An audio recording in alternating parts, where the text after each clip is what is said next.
your offer could be the best offer at 255,000. Mhm. And this guy over here with 250 has an escalation clause that goes all the way to. So if we move away from cash to the next thing, which is like the pre-approval letter, for somebody to write an offer like these 7 that are on this property in this case, do all of those have pre-approval letters attached to them? And what's the pre-approval letter given a description, or is that the offer? Like, I'm kind of sorting these things out. I think some of us are kind of learning from you, Gerri. Well, I won't work with a buyer that doesn't have a pre-approval, and I will not submit a offer without a pre-approval in a multi-offer situation. And there's only, well, I shouldn't say I won't, I'll do it, but the seller's never going to look at it, because if you have 1 with no pre-approval and 6 with, pre-approvals, you're going to go, this one doesn't have their pre-approval in, these 6 do. I can try and see if I can get that, but by that time the seller's already like, let's put that one aside, let's look at these. And then that's the problem. You should have had it ASAP. You should have had it before you even started with your realtor. Go to your favorite bank, go to the bank that you're using as a lending institution. When I tell my buyers to go get a pre-approval, I don't just say, people think that, I don't have a preference. I have zero preference. Go to your bank.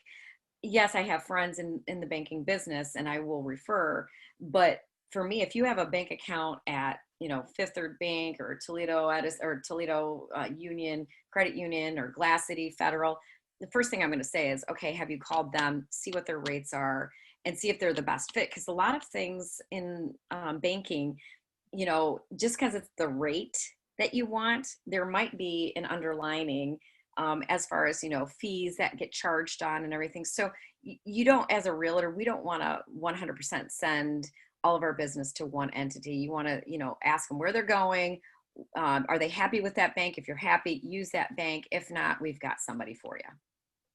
And so when you sit down with this client now, whenever this happens, and you sort through these, like, it sounds like you touched on a little bit, but as being the advocate for the seller, you're going to kind of walk he or she through the scenario of what differentiates those 7 besides just the dollar amount?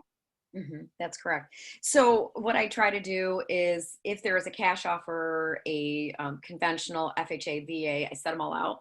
I highlight each one if there's a negative on it. Like, I'm like, okay, well, this one, I wish they wouldn't have put on there that they want $3,000 back in buyer concessions. So I just highlight it so the seller can look at them all at face value and say, okay, now let's look at, financing. Let's look at what the contingencies are. Let's dig into every offer and then take 2 out of that pile. And let's take 2 and let's put those 2 up against each other. We're right now with the highest and best. I always tell my sellers, highest and best means highest and best. You'll have some sellers want to counter a highest and best. And you're like, wait a minute, we already did the highest and best. Yes, we do have sellers that'll do that. It's in their best interest to do whatever makes them feel better. I always try to steer clear of that, because, buyers get upset and then they think they've paid too much. And then you get into escalation clauses, which I did want to touch on, so an escalation clause, those just came out maybe about 7 or maybe 10 years ago. They're very interesting, because somebody will submit an offer, and let's say you say your offer is $250,000. Let's just use a rough guesstimate. An escalation clause, your offer could be the best offer at $255,000. And this guy over here with 250 has an escalation clause that goes all the way to 259.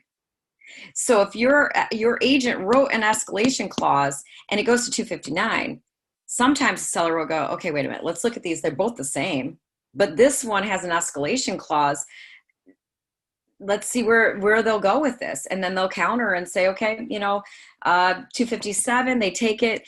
And an escalation clause will always probably be chosen, because right now, I've got 3 escalation clauses in here. So now you've got 3 escalation clauses that you're dealing. So everybody knows what they're doing when you're working with a multi-offer. And, the seasoned agents that have been doing it 10, 15 years, we all know it's all about experiences too.